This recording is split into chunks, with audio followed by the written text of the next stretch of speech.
Dear students, നമ്മൾ ഇതുവരെ discuss ചെയ്തിട്ടുണ്ടായിരുന്നത് ഫിസിക്സ് ഓഫ് ഫുട്ബോൾ എന്ന ചാപ്റ്റർ ആയിരുന്നു. അതിലുള്ള അടുത്ത ടോപ്പിക്കാണ് ദ എയർ ഫ്ലോ എന്ന് പറയുന്നത്. എന്താണ് air flow? Movement and interaction of air around the ball or player is known as air flow. അതായത് എയറിൻ്റെ മൂവ്മെൻറ്റ്, ബോളിന് ചുറ്റുമുള്ള അല്ലെങ്കിൽ പ്ലെയറിന് ചുറ്റുമുള്ള എയറിൻ്റെ മൂവ്മെൻറ്റിനെയോ അല്ലെങ്കിൽ ബോളുമായിട്ടോ പ്ലെയറുമായിട്ടോ ഉള്ള എയറിൻ്റെ ഇൻട്രാക്ഷനെയോ നമ്മൾ എന്താണ് വിളിക്കുന്നത്? എയർ ഫ്ലോ എന്നാണ് വിളിക്കുന്നത്. ഈ ഒരു എയർ ഫ്ലോ എന്ന് പറയുന്നത് ഒരു വലിയൊരു ഫാക്ടറാണ്. ഗെയിമിനെയും പ്ലെയറിനെയും ഒക്കെ വെച്ച് നോക്കുമ്പോൾ എയർ ഫ്ലോ എന്ന് പറയുന്നത് വളരെ ഇമ്പോർട്ടൻ്റ് ആയിട്ടൊരു കാര്യമാണ്. കാരണം പ്ലെയറിൻ്റെ പെർഫോമൻസിനെയും എഫക്റ്റ് ചെയ്യാൻ പറ്റും. അപ്പോൾ നമുക്ക് എങ്ങനെ പറയാം? Movement and interaction of air around the ball or player which effect the game play and player performance is known as the air flow എന്ന് നമുക്കറിയാം. ഈ എയർ ഫ്ലോനെ നമ്മൾ ഒരു ബോളിൻ്റെ ചുറ്റുമുള്ള എയർ ഫ്ലോനെയാണ് ഈ ഏരോ മാർക്ക് ഇട്ടിട്ട് കാണിച്ചിരിക്കുന്നത്. ഈ എയർ ഫ്ലോനെ നമ്മൾ സ്ട്രീം ലൈൻ എന്നാണ് പറയുക. Air flow around a ball is shown in below. The lines of air flow are called streamline. ഈ എയർ ഫ്ലോ ലൈൻസിനെ നമ്മൾ സ്ട്രീം ലൈൻ എന്നാണ് പറയുന്നത്. Each small piece of air follows a streamline. ഓരോ ചെറിയ ചെറിയ പീസ് എയറും നമ്മൾ ഈ സ്ട്രീം ലൈൻ ഫോളോ ചെയ്യുന്നുണ്ട് എന്നാണ് പറയുന്നത്. Air between stream lines are remains constant.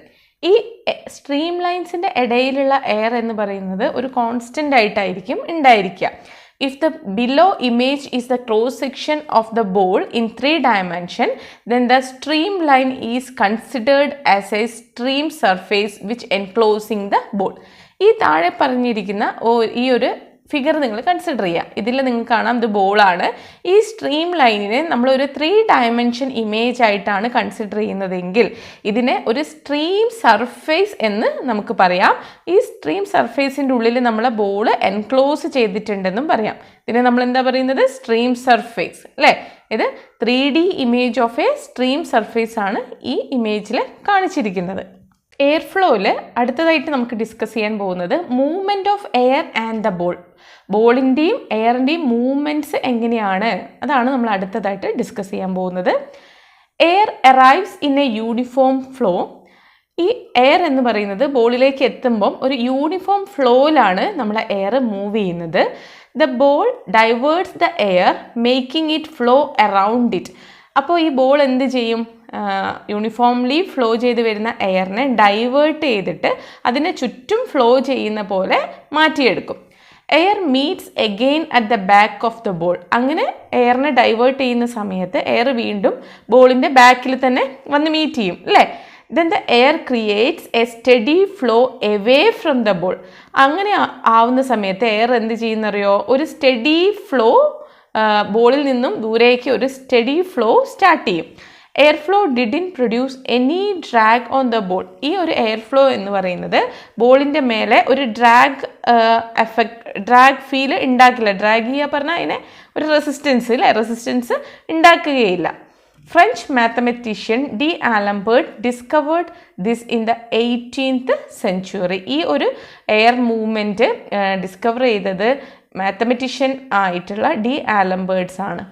The down stream and up stream flow remains the same. അതായത് ബോളിൻ്റെ മുകൾ വശത്തുള്ള സ്ട്രീമും ഡൗൺ സ്ട്രീമും എന്താണ്? ഒരേപോലെ ആയിരിക്കും ഫ്ലോ ചെയ്തുണ്ടാവുക.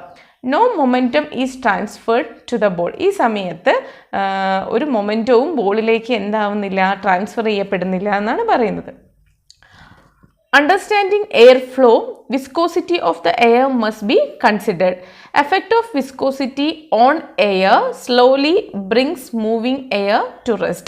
നമ്മൾ എയർ ഫ്ലോനെ കുറിച്ച് ഡിസ്കസ് ചെയ്യുന്ന സമയത്ത് വിസ്കോസിറ്റി ഓഫ് എയർ എന്ന് പറയുന്ന ഒരു ഇമ്പോർട്ടൻറ്റ് ടോപ്പിക്ക് മനസ്സിലാക്കേണ്ടതുണ്ട്. കാരണം ഈ വിസ്കോസിറ്റി നമ്മളെ എയർ ഫ്ലോനെ സ്ലോ ചെയ്യുകയും അതിനുശേഷം എയറിനെ റെസ്റ്റിലേക്ക് മാറ്റുകയും ചെയ്യുന്നുണ്ട്.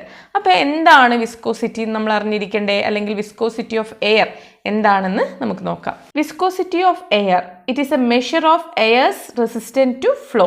അതായത് ഫ്ലോ ചെയ്യാനുള്ള എയറിൻ്റെ റെസിസ്റ്റൻസിൻ്റെ അളവിനെ നമ്മൾ എന്ത് പറയുന്നു? Viscosity of air. അതായത് എയർ റെസിസ്റ്റൻസിനെയാണ് നമ്മൾ എന്ത് പറയുന്നത്? വിസ്കോസിറ്റി ഓഫ് എയർ എന്ന് പറയുന്നത്. ഓക്കെ, അടുത്തൊരു ടോപ്പിക് എന്ന് പറയുന്നത് വിസ്കസ് ഡ്രാഗ്. എന്താണ് വിസ്കസ് ഡ്രാഗ് എന്ന് പറയുന്നത്? Air close to the ball slows down the ball. Air further away to the ball flows the ball faster. അതായത് വിസ്കസ് ഡ്രാഗ് എന്ന് പറയുന്നത് രണ്ട് തരത്തിലാണ് അല്ലേ. അതായത് എയർ ബോളുമായിട്ട് അടുത്ത് നിൽക്കുന്ന എയർ എന്ത് ചെയ്യും, ബോളിനെ സ്ലോ ഡൗൺ ചെയ്യാൻ ശ്രമിക്കും. എന്നാൽ ബോളിനായിട്ട് വിട്ട് നിൽക്കുന്ന എയർ എന്താ ചെയ്യുന്നത്, നമ്മൾ സ്പീഡിൽ മൂവ് ചെയ്യാൻ കമ്പൽ ചെയ്യും. അപ്പോൾ ഇതിനെ നമ്മൾ വിസ്കസ് ഡ്രാഗ് എന്ന് പറയുന്നത് അല്ലേ.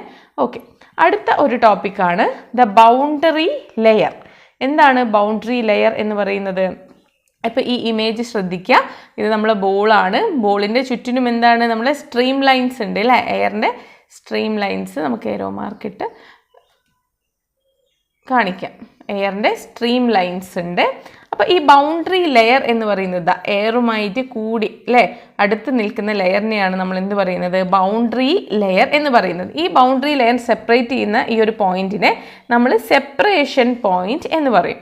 Okay, in football, the boundary layer refers to the region around the moving object. Moving object means moving ball or player, where air flows slow down due to friction.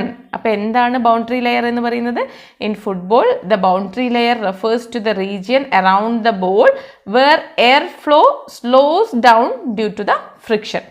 അതായത് ബോളിന് ചുറ്റുമുള്ള region എവിടെയാണ് നമ്മുടെ air നമ്മളെ ബോളിനെ slow down ചെയ്യുന്നത്, friction കാരണം നമ്മളെ ബോളിനെ air slow down ചെയ്യുന്ന ആ ഒരു ബൗണ്ടറി, ആ ഒരു ലെയറിനെ നമ്മൾ എന്ത് പറയുന്നു, ബൗണ്ടറി ലെയർ എന്ന് പറയുന്നു. അപ്പോൾ ഒന്നും കൂടി നമുക്ക് ഡിഫൈൻ ചെയ്യാം.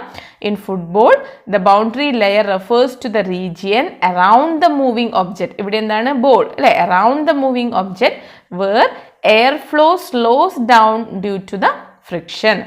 ഓക്കെ, ഇനി അടുത്ത പോയിന്റ് എന്ന് പറയുന്നത് ബൗണ്ടറി ലെയർ ഫോർമേഷൻ. എങ്ങനെയാണ് ബൗണ്ടറി ലെയർ ഫോം ചെയ്യുന്നത്? ഫസ്റ്റ് സ്റ്റെപ്പ്, അതിൽ സ്റ്റെപ്പ് 1 എന്താണ്, initial rest. Viscous region is large compare to ball size.